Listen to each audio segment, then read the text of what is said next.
Elite Goose Squad. It's also known as Goose Line. Even though it doesn't have a giant size or overwhelming power like the monsters mentioned above, all 5 members of the group, this team has left its own mark. Every time they appear, magnetic personality, how to fight until the moments of humor. It all makes them one of the groups. The most favorite character of Girland. So these 5 warriors they have something special. It's remembered by so many people. It's a group of 5 monsters. Be improved based on the appearance of the monster. Goose First Life version. They were created by Perez's students. He was considered the best engineer in the German army. Each name has been improved in a different direction. They have unique abilities to support each other. That's why when we fight, they're like a team. The 5 superheroes in Super Lotus. Each member has its own role. Always support and protect your team. Makes the whole team extremely difficult to defeat. Originally, sent out together all year to fight the British, but then they're sent to the battlefields. Different from there. The fate of each member begins to change. Some people survive, but some people have to die. Okay, now let me introduce you one by one. The first is Goosorder. He was one of the first 2 brothers made in the squad, as a bombardment and distant cover. But it's pretty bad luck for this goose. When it first works, its engine's malfunctioning. It was a Soviet tank, captured by the Germans. They secretly destroyed the building. While working, he deliberately stuck a stone in the engine, make it explode. As a result, the Goosorder has to be repaired, before being able to return in later episodes. About appearance, it's based on the original goose, so the body doesn't change too much. It has a large body, almost horizontal size, with the head is large and the body is usually lower to the back. There are no extra weapons, but in exchange, it's equipped with a square eye instead of a round eye, steel jaws, and an extremely powerful 400mm cannon. This gun is powerful enough to pushing back the Rattata, and can cause severe damage at both long and close range. However, the weakness of Gus Soda is also very easy to recognize. For all 5 of you, he's the one with the weakest armor. So he usually has to go with his sister, Gus Fortress, to be protected. If you don't want to fight from geese, turned into a deep-fried goose for the enemy to eat. With a fighting profile, but just need. Separating the formation is easy into sandbags for the enemy. That's not too surprising, when he was the first member to be taken down. In the Battle of Alaska, Goosorder was with Perez 44-0 against Grongian robots. A very intense battle took place. But Perez 44 doesn't know how to coordinate effectively. He couldn't protect his teammates. In the end, Goosorder became the first to fall. Perez 44 pulled him off the battlefield. But before Patton's pursuit, the monster of the American army, Perez 4 missed the target and accidentally killed his own team. Officially put a stamp. It's the end of this monster's journey. Stupid food harm. Fuck you. Next up is Gus Flame. Maybe this is the monster. It's an object that was painted by a certain artist. My favorite map shoes. He was one of the first 2 brothers created. Just like my name, Gus Flamethrower. It's a monster that deals massive damage, and they're often put on the front lines in battles. There's not much to say about appearance, because it's based on the original goose. However, it's changed quite a bit in terms of equipment. Instead of using conventional cannons, it's fitted with a large flamethrower. It can create a sea of fire, strong enough to block the enemy's advance, and turn everyone he meets into his own kind, with the Jews. The first part of it is also quite special. Instead of having eyes like the other brothers, it's equipped with a protective mask, with 2 closed-loop lenses. The familiar face is also removed. Instead, it's a steel shield that makes it look like a person wearing flame retardant, more than a monster. The front is equipped with red armor, the same auxiliary cannon, and in the back is an anti-aircraft gun, instead of leaving it blank, like some other variants. Overall, it looks like one. The machine was born just to bring fire to the battlefield. It's designed to rush to the front lines. So the armor of Gus Lamastro is also quite thick. It's taken a lot of shots, and keep fighting like nothing's happened. However, playing with fire is always risky.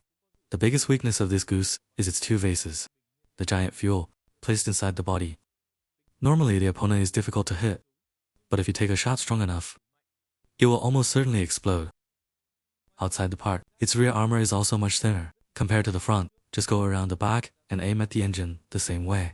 Matilda used to could completely make it incapable of fighting. Following the war with England, Gus Flamethrower. He continued to participate in many other battles with my brothers. But as the war grows, the team's been deployed to different fronts. Later this Fire Goose with Titan, wrapped in Perez, 44 participated in a campaign against the Soviets.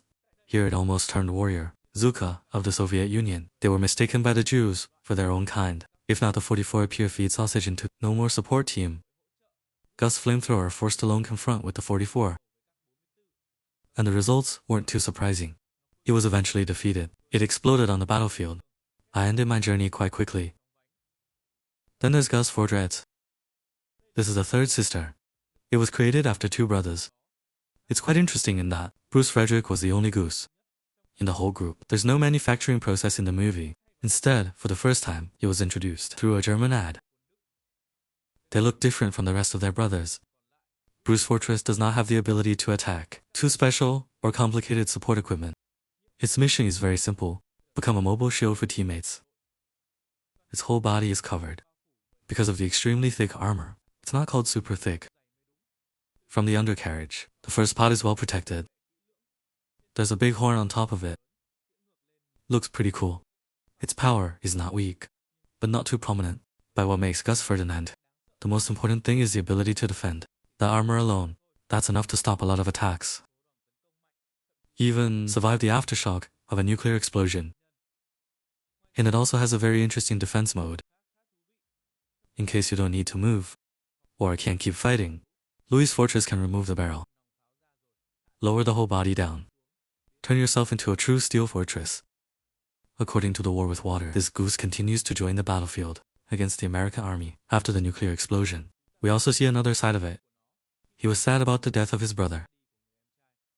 Maybe he's the only member of the team. Express emotions. It's so clear.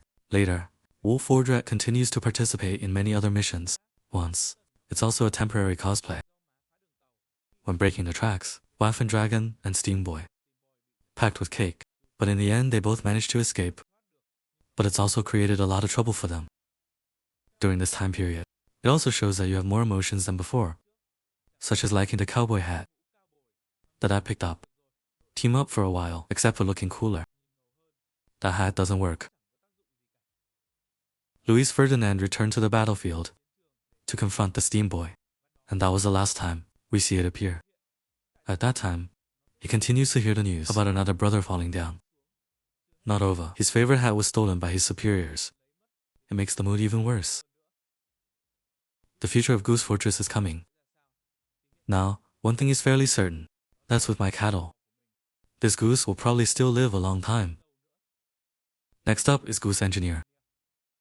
This is the fourth member created in the squad. Different from my previous brothers, Gus Engineer, not armed with too many powerful weapons. Instead, it's a series of repair tools. That's why it's a goose. Be completed as quickly as possible, because there's almost no need to install weapon systems. What's too complicated? About appearance, Gus Engineer may be a member. They have the most equipment in the group, although most of them, they are all for repair work. Its head is equipped with a mask. It's kind of like the masking of the main gun welder. Instead of shooting bullets, they're shooting out pieces of sharp metal. It is used to control the enemy rather than kill. The front wound is fitted with a saw blade, with two mechanical arms. Two sides are the toolboxes containing metal materials for emergency repairs. There is also an excavator arm in the back. The same gripper is used to get materials and repair. Sometimes used as a weapon if necessary. As an engineer? Not too surprising that Gus Engineer. He is also the smartest member of the team. He knows how to make the most of every tool on my body to handle situations and support teammates. But, as I said from the beginning, most of Gus Engineer's equipment, it's more about support than fighting. So if you have to confront it directly, with warriors too strong, or too buffalo, the best option is usually get back behind, or find a way out. If you don't want to be turned into an iron ore, after the war with the British, Wood Engineer with his sister, Wood Fordricks, participating in an attack on the United States. Unfortunately, this time luck was not on his side. In a subsequent nuclear explosion, the Wood Engineer was completely destroyed. They don't own armor, as horrible as my sister. And also, from there, the Goose's journey. This potential engineer is officially closed. And finally, Gus Electro was the last Goose Warrior ever created. He is also the youngest brother in the group. Goose Electro It is the strongest monster, and almost as bad as the other four brothers. About appearance, it's got a head with square functions, with red and black eyes, looks extremely modern and powerful. The main gun is also very special, used to discharge electricity, help the cameraman work more effectively. And in the back are these big energy tubes. The body is equipped with several layers of thick armor, with 2 cannons on either side, and a range of modern energy storage systems. It's also the most special thing in the group. It's absorbing kinetic energy from attacks. It's converted into electricity to counterattack the enemy. Thanks to this ability, Gus Alexo almost became an immortal machine. When even the big guns, it is also difficult to cause significant damage. Of course, if there are strengths, there will also be weaknesses. The first weakness is rubber. That's right, it's famous for its electrical engineering. However, rubber cannot last forever, because if the heat from the electricity is too great, sooner or later they will burn. The second weakness is energy overload, the continuous absorption of attacks that can help it unleash powerful waves of electricity, but in return, the body will also be seriously damaged after use. Mandatory repair and maintenance. Different from other brothers, after the war with England, Gus Alexo is retained to continue sweeping forces, left with his almost immortal power. It's turned many regions into autonomous regions. Right meaning? However, no matter how strong it is, it's not invincible. After a series of battles, Gus Electro is also badly damaged. That's why it's taken back to the factory. Not just to fix. It's also been upgraded to a completely new version, called Gus Electro 2.0. This time it appeared with an even more overwhelming appearance than before. The head is more heavily armored. The car's body is reinforced with an armor plate with a giant electric core in front of it. The main gun was also upgraded. If before, it had to absorb energy from the opponent, and now Gus Electro 2.0 are now pre-charged 10 from BA different cities. It shows its ability to store energy has risen to a completely different level. With this new power, it quickly caused the British to run down their pants. Where to go is electrocution, turning the entire battlefield into an autonomous region. It's worse than the Orange, but it's not just the Germans who have powerful monsters. The Soviet side, right now, he also has one of the most feared warriors, the top vote. And as they say, a forest can't have 2 forest lords. The confrontation between Gus Electro 2.0 and Post, the top one, finally happened. This may be one of the battles, the most intense of the series, on discipline of pure power fun. Alexo! There were times when even the top one was put at a disadvantage, but after all, it still can't win. When you have your biggest weakness, it's absorbing the load so that after the battle, Gus Alexa was finally defeated and exploded. The official end of the monster's journey. Used to be considered the greatest geese ever.